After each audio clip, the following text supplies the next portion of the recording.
Okay. So hello, beloved church family of the Oakland Center for Spiritual Living. My name is Judith Roberts, and I'll be your host tonight. And I welcome you to our midweek Oasis Wednesday night service. As you will be able to experience tonight, our Wednesday night Oasis is a place where we come together as a community to be spiritually refreshed between Sundays. Most Wednesday night services build upon the theme of the previous Sunday, sharing in a satsang style, expressing science of mind principles and practices, with the intention that these gatherings be informal, intimate, and interactive. Our annual theme for 2024 is a grand rising. Our monthly theme for August is the unstatus quo. Last Sunday, Reverend Sunshine Michelle Coleman introduced ideas inspired by the talk title of Trauma 101. And tonight, our speaker will continue the exploration of this same topic. So as we gather tonight, I really want to welcome you. Early in her ministry with us, Reverend Sunshine Michelle invited us to come to the center well. To do so, she shared these 6 C's for us to consider and incorporate. Compassion, come with the heart of love and tenderness. Communication, come ready to exchange openly. Camaraderie, come in friendship and family. Communion, come in harmony and ready to share. Collaboration, come in partnership and cooperation. And consciousness, come in spiritual awareness and truth. As we move into the program tonight, these 6 C's are the premise of sharing a wonderful evening with you tonight. If you're new to our community or watching our recording, please visit our homepage at www.oaklandcsl.org and click on the I'm New icon and look at the lower left-hand corner of that page to submit your email address. Once you do, you'll begin receiving the Village newsletter once a week in your email. It has all the information on what is happening at the center in the coming weeks. Before we get started with the talk tonight, please mute your audio microphone during tonight's service. You can leave your camera on. When you mute your audio microphone, it will improve the quality of our recording and tonight's transmission. And please stay tuned through the end of the service to receive special and important announcements. So I would now like to introduce our speaker, Robert Leeds. Robert describes himself as a Jewish Buddhist scientist shaman to capture the eclectic nature of his spiritual investigations. He has been a member of the Oakland Center for Spiritual Living for almost 20 years. He has served the community in many ways, including facilitating the Sunday announcers and serving on the Board of Trustees for 6 years, 5 of those as president. He is currently serving on the Finance Committee and also is in his 2nd year on the CSL Member Council. Robert has a BA in Literature and a certificate in Human Resource Management. He retired at the end of last year after almost 33 years with the state of California Employment Development Department and is currently working hard on learning how to be retired. He has 2 Gen Z children, a son and a daughter, whom he adores. So thank you in advance, Robert, for being our speaker tonight. As we do with every organized event at the center, we open with prayer. Robert, will you do the honors this evening? Actually, I will be passing that honor to Reverend Alley. Okay, so Reverend Alley, will you please open us in prayer? Of course. So invite everyone to do as I always do before a prayer and just take a moment to breathe, to let go of the outside world, to let the breath bring us into a little bit of a quieter place inside where we can really connect with that spirit within, letting each breath being a little bit slower, a little bit deeper than the one before. And there we find that one presence, that one power, that creative life force, that intelligence that has created everything, that poured itself into the creation simply to delight in it, to experience it. It's that wellspring of all love and joy and peace and grace. And it is who each of us is at our deepest essence. For we are each just one completely unique manifestation of that one spirit showing up in the world to experience this creation, this material reality as only we can, to show spirit a good time as we play and evolve and learn and love on the planet. I bless this gathering. I know that each word that needs to be spoken is spoken, and that even the silences enrich us and enlighten us and move us further along in our evolution toward our highest and best.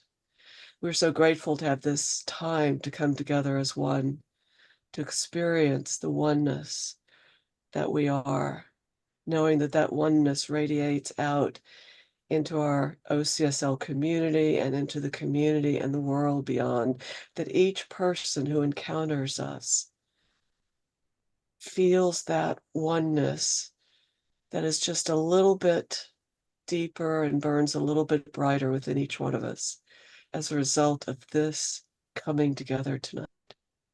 So in this space of gratitude, I let go, I let God. I know the prayer is already answered and was answered before it was even requested.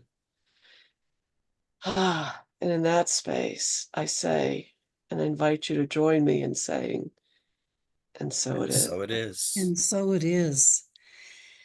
Ah, thank you, Reverend Alley, for that beautiful prayer. I'm still feeling it. And so before we move into the talk tonight, I want to say that the CSL themes this month address various topics that may cause discomfort for some.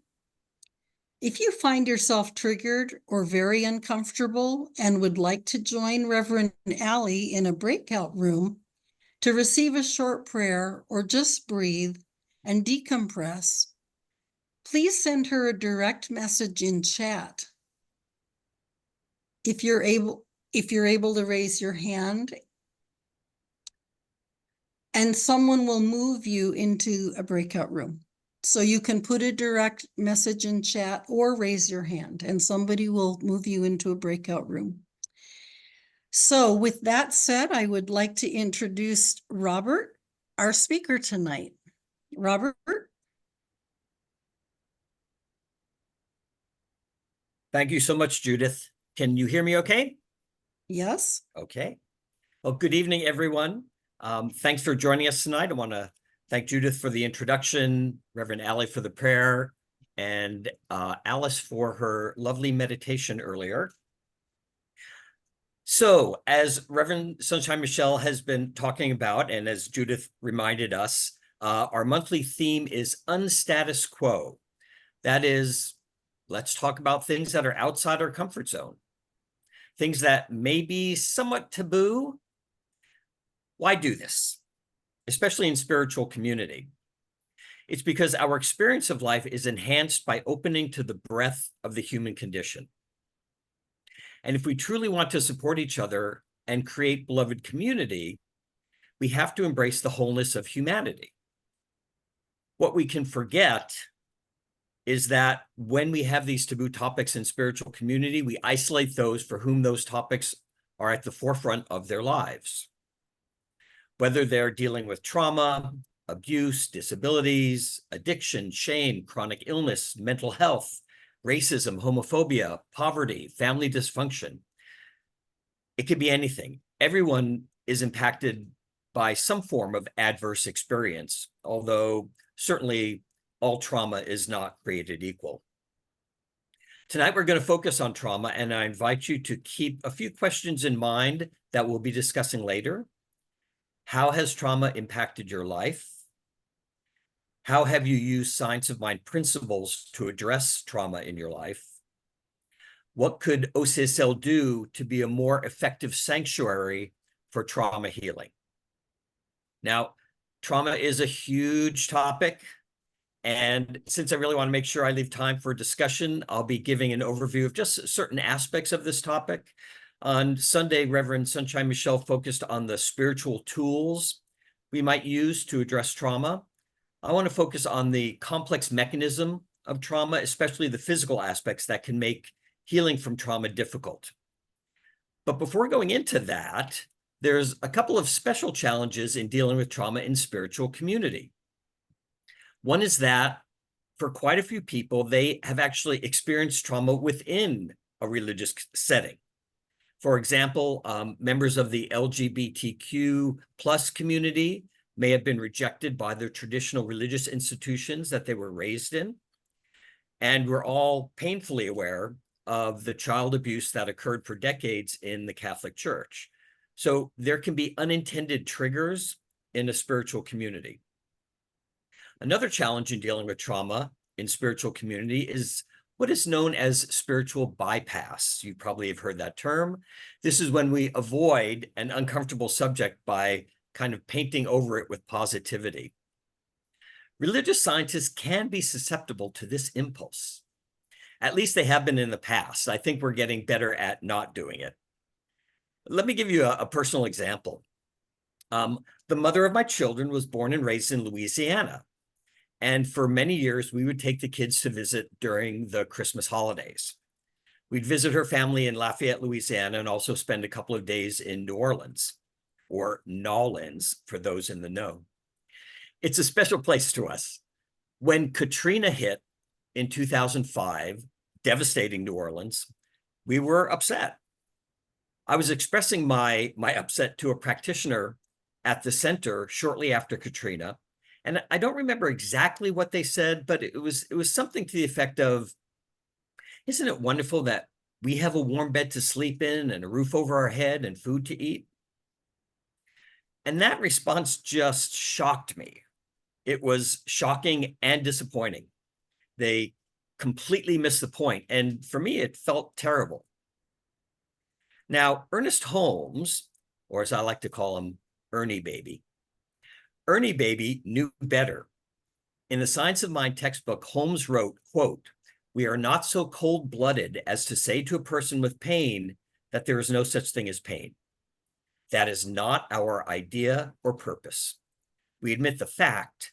It is quite a different thing to admit its necessity," unquote.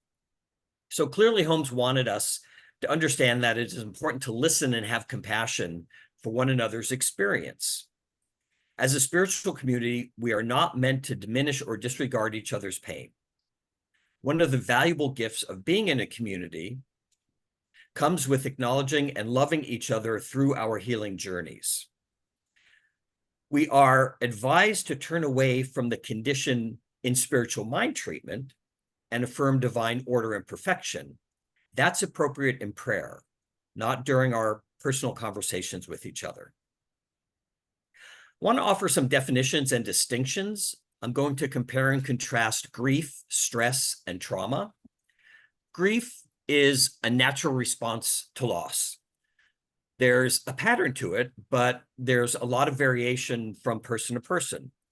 But most of the time, grief is not a pathology. It's a process we go through and we come out of, although it may never completely disappear. Stress is also a natural part of life. We encounter it in lots of different ways, a traffic jam or computer crashes. Judith just had that happen to her. The kids are screaming. Stress is both psychological and physical. Most of the time we experience stress as a ramping up of our nervous system, followed by a calming down. But when there is excessive activation of the stress response, it can become toxic and have debilitating effects on the body and brain. As a little side note, personally, I think America as a whole has an unacknowledged case of PTSD in the wake of the pandemic, but that's a whole other story. Trauma is usually more intense. It's a severe insult or injury to the mind body outside of the kind of everyday stresses that I was just talking about. It can be acute, like a single devastating event that often leaves the individual feeling powerless, like a severe illness, a natural disaster, a violent assault. But it can also be something more common, like losing a job, a home, or relationship. It can also be chronic, with repeated instances of harm, such as living in poverty, or like childhood neglect or abuse. There's a term ACEs or ACEs. It's an acronym for Adverse Childhood Experiences.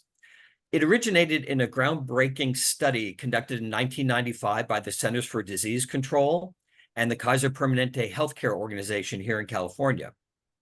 In that study, ACEs referred to 3 specific kinds of adversity children faced in the home environment: various forms of physical and emotional abuse, neglect, and household dysfunction.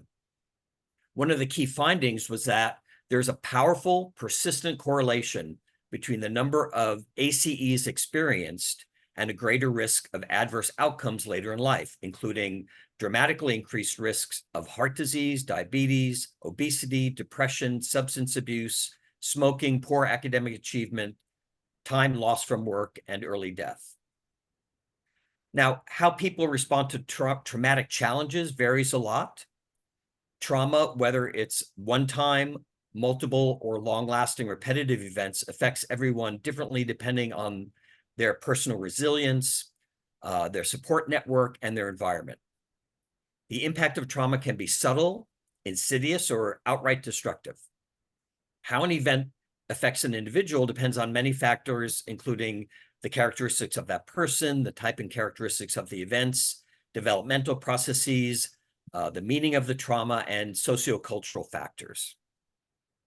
The modern understanding of trauma probably began with Vietnam vets in the 1970s. It was through working with these vets that a new diagnosis was created in 1980, post-traumatic stress disorder, or PTSD.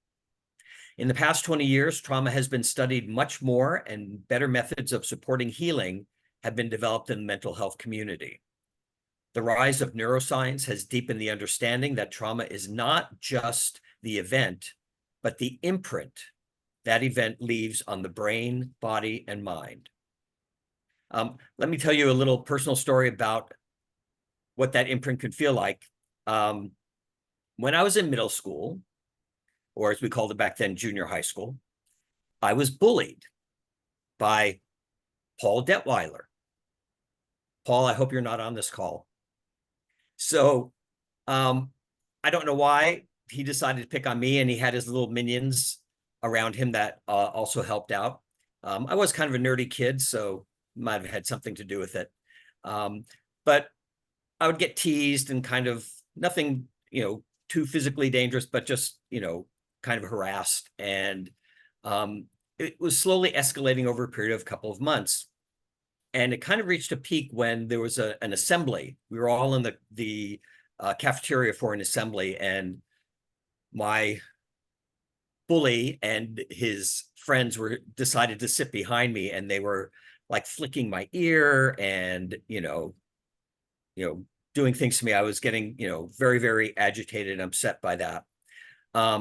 When the assembly ended, everybody was filing out, all the students were filing out, and I started going one way, and I saw in the crack of the door that was open, I saw him waiting for me to harass me some more. So I went around and went through a different exit to get away from him. And I was walking down the hallway. This is in this middle school. It was outside hallways, California, you know. So I'm walking down the hallway, and he must have realized that I'd gone a different way. So he ran after me, and here I am coming down the hallway. There must be 70 or 80 kids around watching this. And he ran up to me and he swung his foot to kick me, and I grabbed his foot just as a reflex. And I'm sitting there holding him while he's like, you know, back on one leg, trying not to fall over. And I just held him up there while all, you know, dozens and dozens of kids were like watching this happening. And finally, I just like dropped it and walked away. And he never bothered me after that, which is a little lesson in standing up to bullies. But the reason I tell this whole story was because about 4 or 5 years later, I think I was a senior in high school, and he wasn't at my high school, but I was walking down the hall one day, and I just like turned a corner, and further down the hall, there was Paul Detweiler. And my entire, you know, the old expression about your blood running cold, that's what happened. I mean, I just had this adrenaline flush through my body that was, you know, I mean, I hadn't thought about him in years, but my body remembered, you know, because that imprint was there. So that's the kind of thing that people can experience, completely involuntary. Now, neuroscience has also led to new treatments like EMDR, which stands for eye movement desensitization and reprocessing. There's also been a lot of promising research using psychedelics to treat trauma, especially MDMA, also known as ecstasy or Molly. I actually just read in the San Francisco Chronicle this week that the FDA has rejected an application by a company in San Jose called Lykos Therapeutics, who are trying to get an approval for MDA in combination with therapy to treat PTSD. The FDA is asking for further studies. So that, you know, I think it'll happen eventually, but that just creates more delays. Now, one of the most influential books of the past decade on trauma is this book. The Body Keeps the Score is published in 2014. The author, Bessel van der Kolk, I think he's from the Netherlands, is a psychiatrist and neuroscience and a foremost researcher of trauma. He talks about in the book sources, the impacts, and treatments for this book, including community involvement. I saw an interview with him where he said that treating trauma was about helping people live in bodies that feel fundamentally safe. And I thought that was a really interesting way to put it. Trauma is a response to danger of one kind or another. And so the fight, flight, freeze response is triggered. Van der Kolk talks about how trauma victims are often responding like they are still experiencing that dangerous event. It can be difficult to modulate their own reaction to their present circumstances, like the difference between getting annoyed by someone cutting you off in traffic and flat out flying into road rage. In severe cases of trauma, a person might alternate between rage and being emotionally shut down. There can be emotional numbness, shame, and difficulty with intimacy. Van der Kolk also talks about the importance of self-compassion by acknowledging and taking care of your own wounds. And that's also the goal when I think when it comes to spiritual community, which is to develop our compassion and understanding for people experiencing the impact of trauma. How can we be a part of the solution, working together to heal individually and collectively? Part of that is becoming what these days is called trauma-informed. Science of Mind provides a strong foundation of principles to support and facilitate healing, and yet we must go beyond knowing truth in spiritual mind treatment to acting in ways that promote healing, wholeness, and compassion in our communities. In the Science of Mind, we teach people to treat and move their feet. Healing trauma, physical and mental illness, often requires more action beyond prayer. So I want to open up to discussion, but before I do, I want to mention just one more interesting area of study related to trauma, and that is intergenerational trauma. This is a young field, but something like it has been recognized within cultures for a very long time. Think of the biblical line, "The sins of the father are visited upon the children." It appears that trauma can be genetically passed on through what's called epigenetics, which is the study of how environmental effects, how the environment affects certain genes, how they're expressed or turned on or off.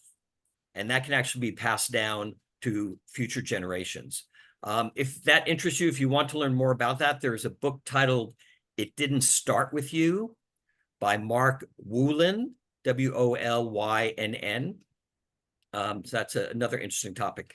So let's go back to the 3 questions I asked. How has trauma impacted your life? How have you used science of mind principles to address trauma in your life? And what could OCSL do to be a more effective strategy for trauma healing? And if you would like to participate, if you can use the raise hand function, or just raise your hand, and then one of these folks will recognize you. Oh, I've got sun all over my face. I didn't notice that. Coming through my blinds.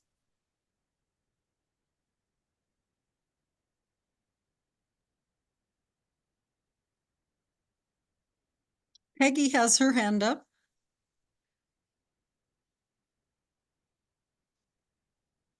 Go Yes. ahead, Peggy. You're muted, Peggy.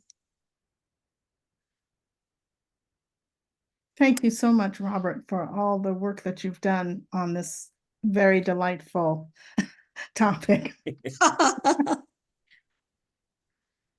The question I have for you right now is, in the work that you've done, in the research, did it come up that trauma is sometimes so obscure to ourselves? We don't understand that we've actually experienced something that is traumatic. Maybe we've I'm thinking of a situation as 2 little girls. That was me and another little girl, and we were friends. And then we were in classes together, and then just one day her parents came up to the school and just took her away and said, "You are not to play with Piggy anymore. You are going to another school." Wow. Now, obviously, as a little girl, I'm sad. My girlfriend's got to go away. My parents and all the teacher and everybody, all the adults, calmed my nerves and said, "Well, her parents are moving. They're going somewhere else there." But that's not what the parents said that initially impacted this little girl. So that's kind of a big one, but I think a lot of little ones happen too that we don't recognize as traumatic. Something as easy as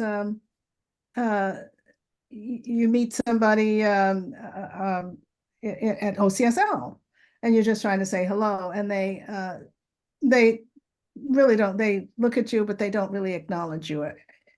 But this person may be important to you. You maybe have a book in mind. You've heard that person. You have some knowledge that you want to get to that person, and then they just turn around and walk away. Now, there's a moment of rejection. So I guess the bottom line is, my question is sometimes these rejections in life, small though they may be, and there are other things, I just happen to pick that one, are they considered trauma or traumatic? So that's a good question. And I said early on that not all trauma is created equal. And so it's, there's just the normal frustrations of everyday living, and stress and that kind of stuff. And that really doesn't raise to the level of trauma. But I was talking about the adverse childhood experiences. What can happen is, and you were talking about like not recognizing it. If something is persistent, it may not be like one big event, like a car accident or something. It could be living in poverty, and just a little everyday kind of frustrations and insults that come along with that. adverse childhood experiences, the study that was done found that it's a cumulative thing. So that one instance of something, because we all have had things happen to us in childhood that were unpleasant, but if it's more extreme or if it's cumulative over time, then that starts to really impact the system, because it starts to trigger that defense response, the fight or flight response, which has an impact on our nervous system and our brain. So it can be very traumatic, or it could be much more subtle. Thank you. And I also want to say that there's a number of therapists on this call right now, and I'm not a therapist, and I don't want to pretend to be one. So if you have more insights, I invite you to share. And it looks like Reverend Alley is ready. I mean, all that was good. And the thing I would add is I think of trauma as anything that you couldn't process, in that moment. So as a child, you have fewer resources available to you, and some children have fewer than others. And so how big an event it needs to be will be different. If something is happening over and over and over again, you kind of can't escape it, you're less resilient, and so you're less able to process that. So it's like, what are you able to feel and acknowledge and work through the feelings and come to a more calm place, and where are you not able to do that? That's kind of my general take on it. And Reverend Alley is a licensed marriage family therapist, so she knows of what she speaks. Helene. Yes. Hi, thanks.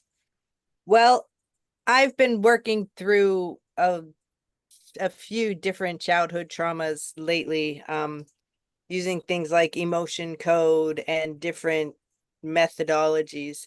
And I recently heard something, and I don't remember where it was.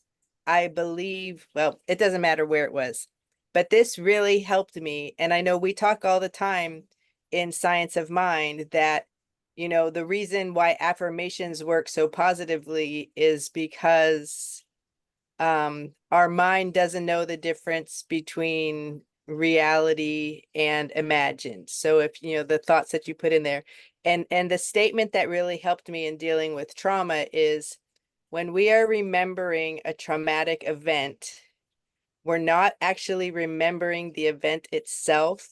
We are remembering the last time we thought about that event. And so it's possible to change your framing and look at things from a different perspective. And what I've found to be really beneficial is, like, I was in a very dangerous situation, and I focus on the shame of how I put myself in the past. I have focused on the shame of how I put myself into that dangerous situation.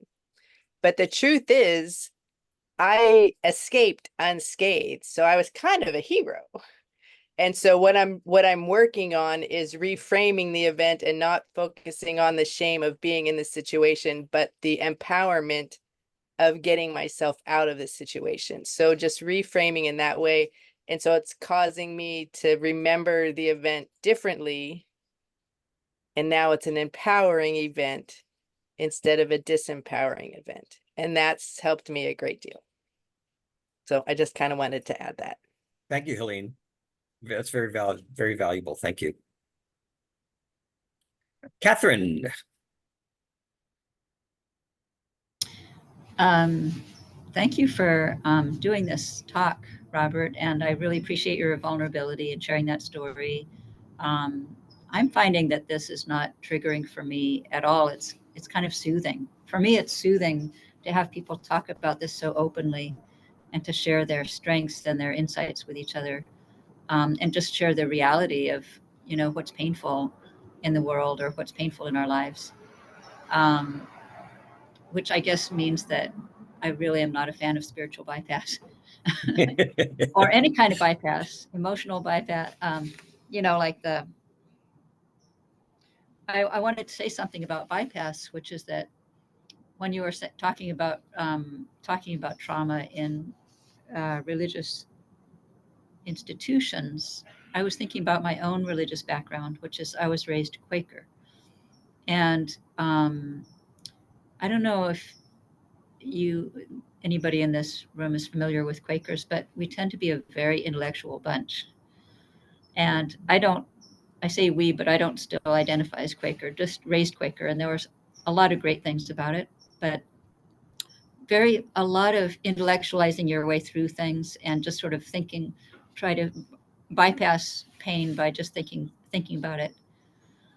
And one way that I'm trying to recover from that is just connecting with my body more and more, and really noticing, like in a given moment, if I'm stressed, really noticing what's happening in my body, pausing, taking a breath, thinking of my body as a child, and I'm the parent. I'm going to take really good care of this child.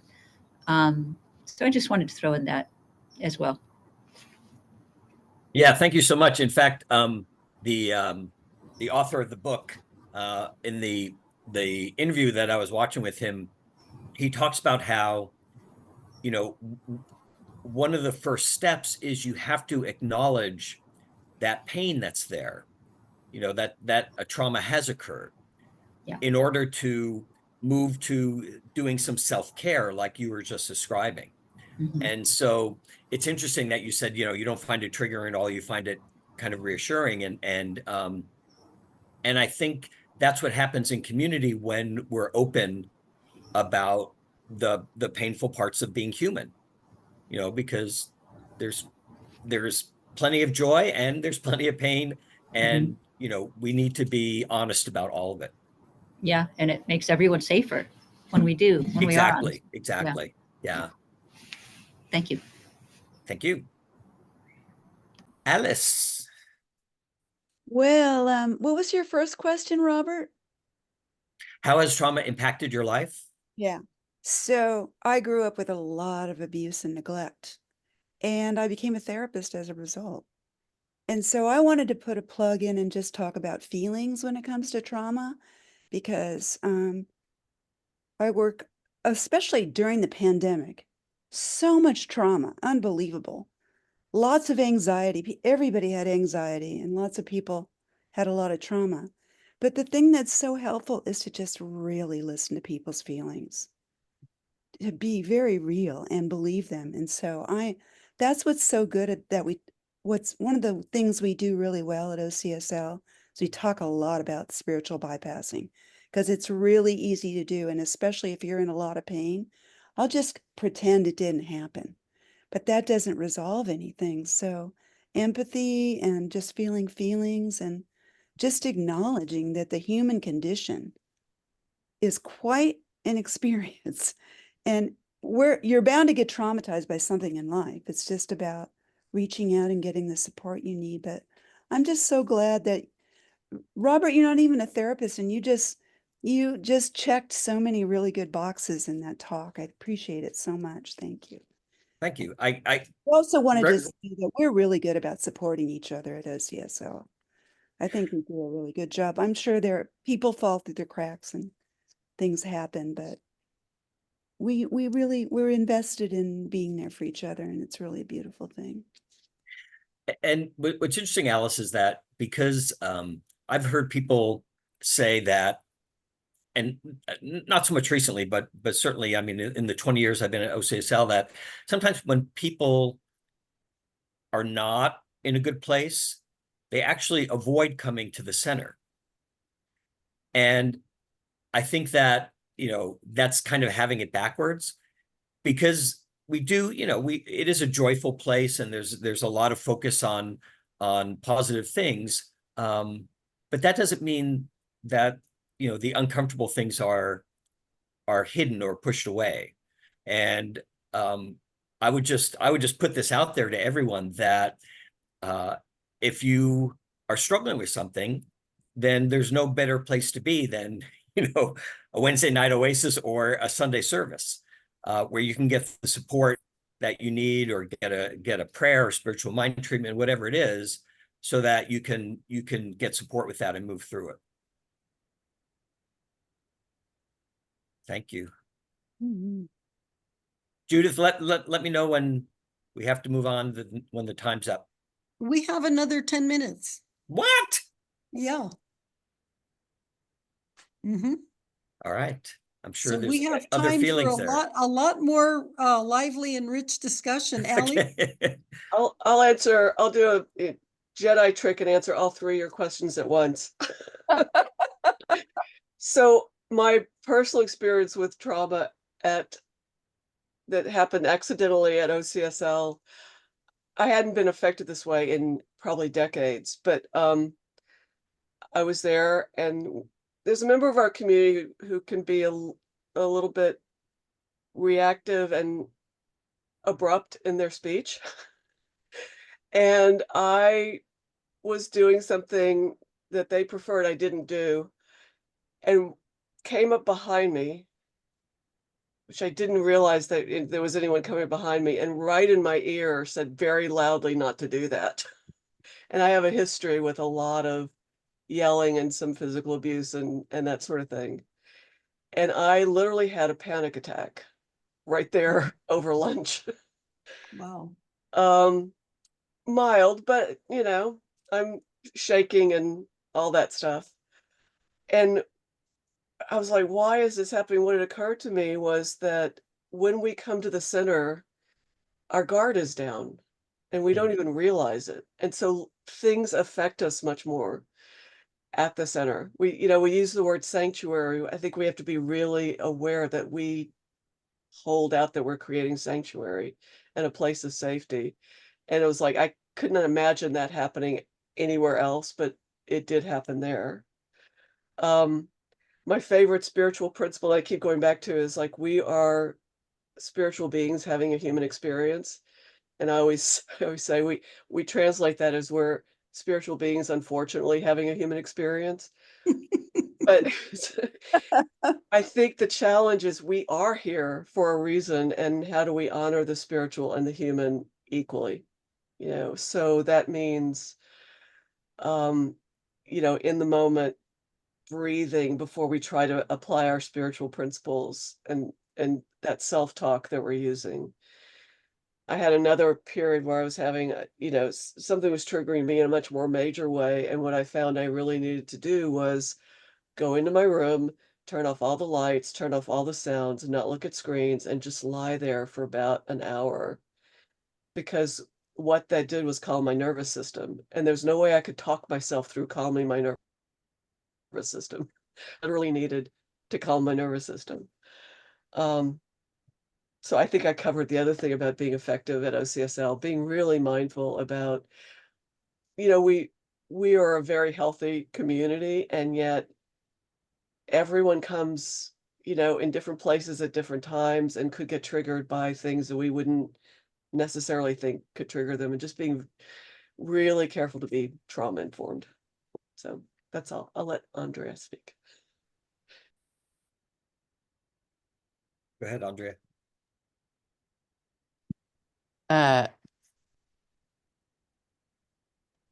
So I'm very familiar with trauma in my own life, but I was a teacher for a while, and for about 8 years at the elementary level. And I always remember this one boy who he was a second grader. It was in Alameda. And he came up to me, and this was kind of early in the year. This was very early in the year. He came up to me and he said, my mom doesn't want me to say this, but I really want to tell you. And he basically, when he was born and up to second grade, his testicles hadn't descended. And I think for whatever reasons, that was a traumatic kind of event for him, like the way the family dealt with it or whatever. And my point is that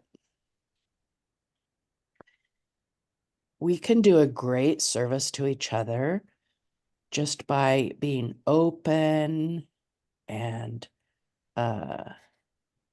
available, and that people who have trauma, they do need to talk about it. And you never know when someone is going to confide in you. And I think as a spiritual community, we can remember that for each other. Thank you. That's very true. And I think that's part of this whole monthly theme of unstatus quo, is that we need to get out of just having a narrow view of what kind of experiences that we're acknowledging, and be open to whatever it is that people need. And what's interesting about kind of traumatic events is that because they impact us on so many different levels, they can also be addressed and healed on many different levels. So whether that's, like Alice was saying, talking about feelings, or the reframing that Helene was talking about, or what you're talking about, just being somebody to listen, as well as physical tasks as well. All these different things can help contribute to that healing. Judith Fraunglass had her hand up, Robert. Judith, where are you? There you are. Am I unmuted? Did I unmute? I think We I hear did. you. Okay. When Dr. Margaret was here, this is just one thing which made me feel even more welcome than I had already felt for being here. She was talking one day about how someone had come up to her and said that, they were grateful that they could come, and when they were in a very hard place, and it was okay to be sitting there and crying. And she talked about having a crying corner, and she thought that was a wonderful thing. And I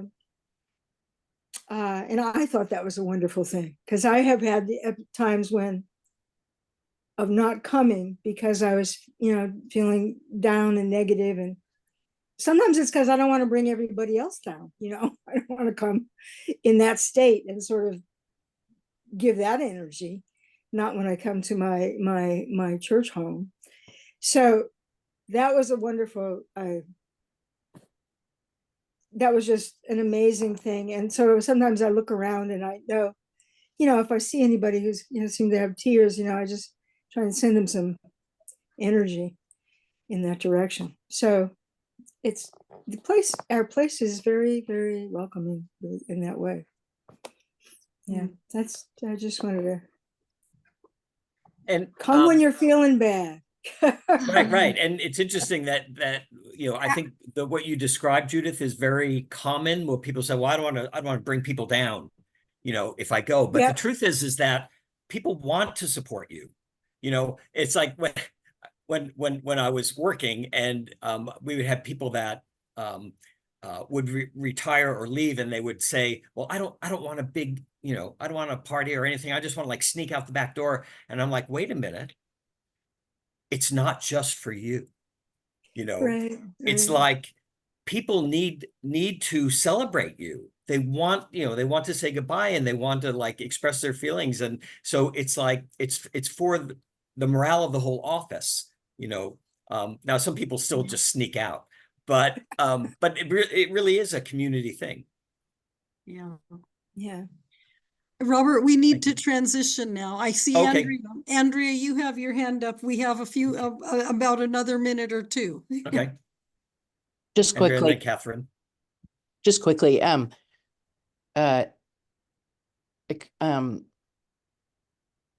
Being open to your trauma and others' trauma is a journey of growth and development. That's all. Oh, so Thank you. true. And thank you all for sharing so beautifully. And I want to just chime in that while I've been at the center, I've had times when I was the one in tears and needing support, and was supported with prayer or supported with just kindness, or being held. And I've also been on the other side where somebody just fell into my arms and was sobbing deeply, and I just held them. I knew what it was about, and they knew I knew what it was about, and I just held them. And I mean, it's so lovely that we can be that for each other, because we're humans and we're going through stuff. We just all go through stuff.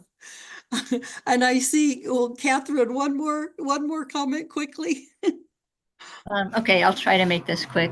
I just want to acknowledge, like, I think the first person to share was Peggy, and that she shared about somebody not acknowledging her in the church. And I think that's a significant thing. So um, I would like to just keep the conversation going on some kind of community level about how we can work as a community to avoid that.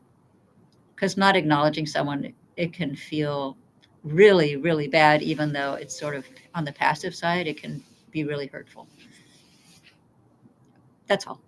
Yeah, thank you. Thank you, Catherine, and thank you, everybody. Really good conversation. And let's thank Robert for is this your maiden voyage, Robert, as a Yeah, speaker yeah. on Reverend Wednesday? Sunshine Michelle said, hey, I'd like to have you maybe give a talk on one of the Wednesday nights. I said, sure. And she just presented me with, with this topic. And I said, I'll give it a shot. Yeah, well, you did beautifully. Thank you so much. And it's just wonderful to have you here. Thank you. Okay, so Helene, can we go to the PowerPoints now for the announcements? So this Sunday, August 18th, Reverend Dr. Sunshine Michelle Coleman will be speaking on the truth about wholeness and disability. Meditation starts at 10 o'clock and is followed by service at 10:30. Next slide. And on Wednesday, August 21st, at our midweek oasis, join Sabrina Boulis for a deeper conversation on the topic of the truth about wholeness and disability.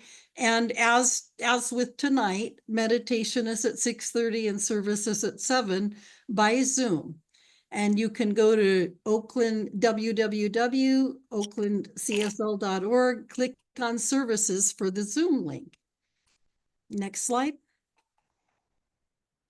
Join our 2024 daily community spiritual practice using the Abundance Book, 40-Day Prosperity Plan by John Randolph Price. Today, we're on the 27th day of the program using the 7th affirmation in the book. Follow along daily follow along daily in the order that the affirmations appear. Okay.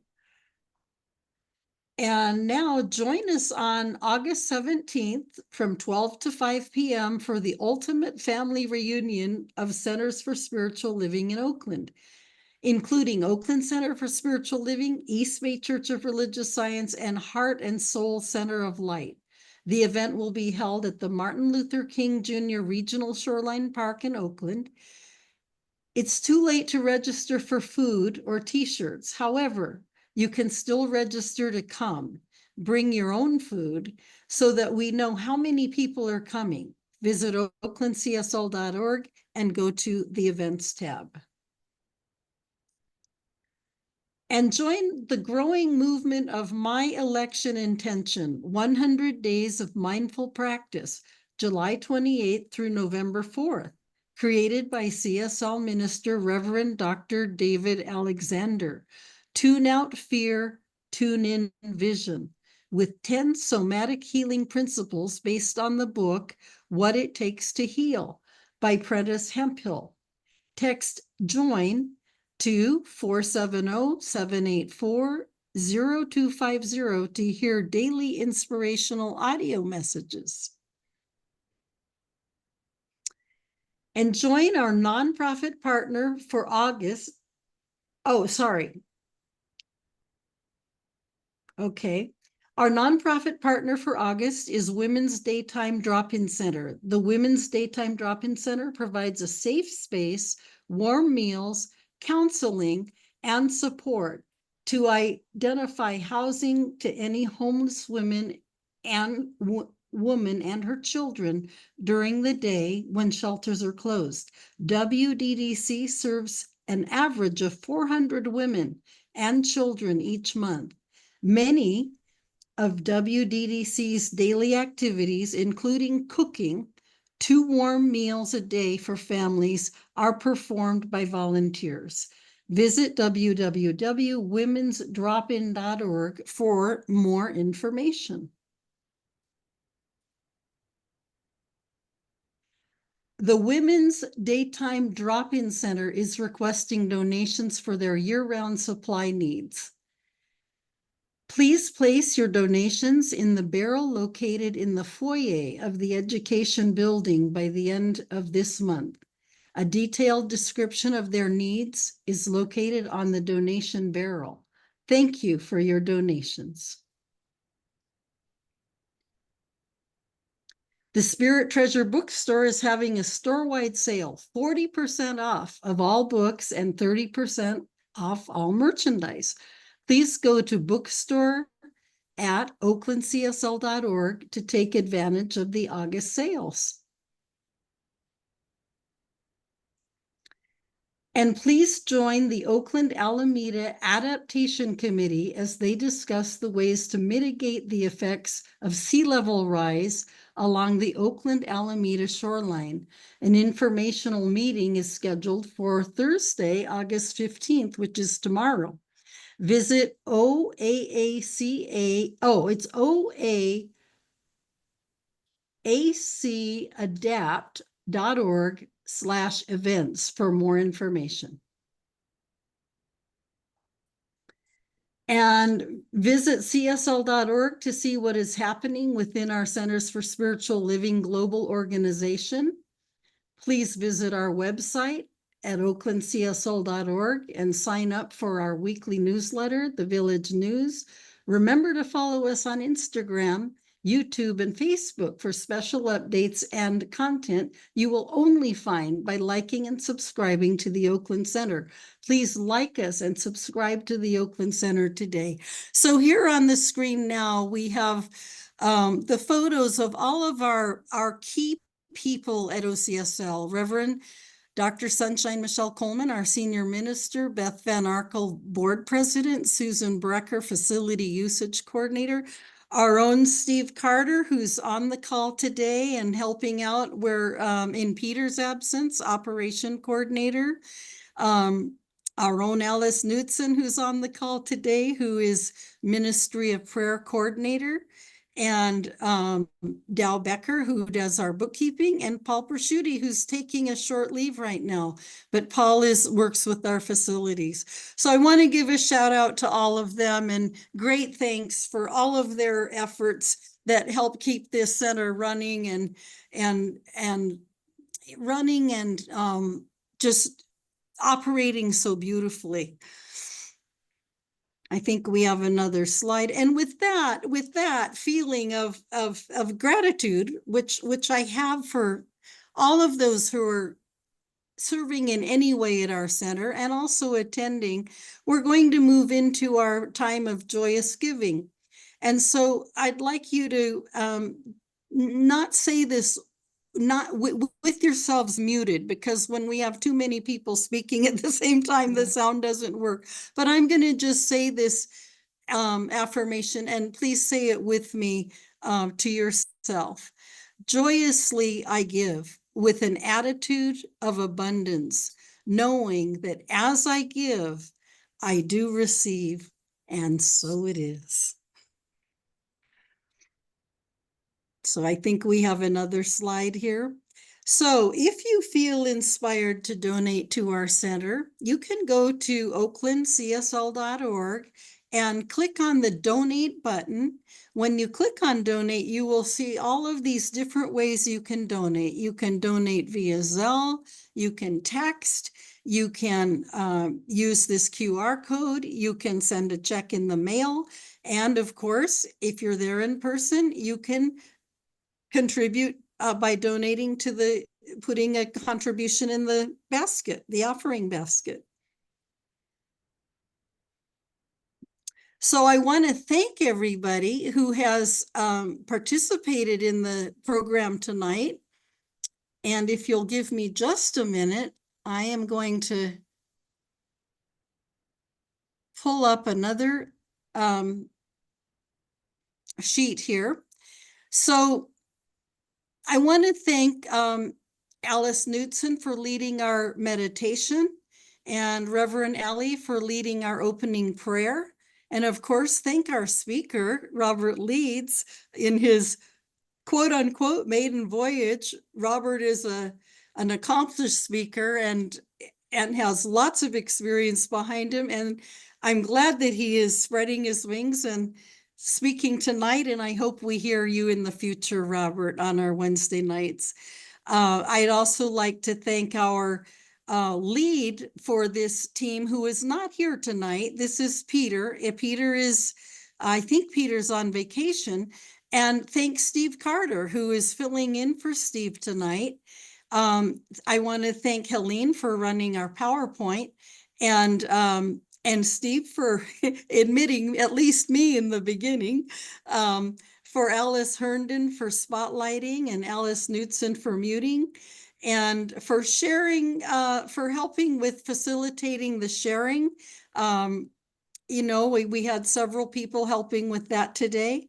And also in his absence, I want to thank Paul. Paul is really the lead of the hosting team, and has coached me and has coached Reverend Allie, who's going to now be sharing that with me while Paul is taking a short break. And I want to thank Steve again for stepping in tonight and for all of his services with our administration.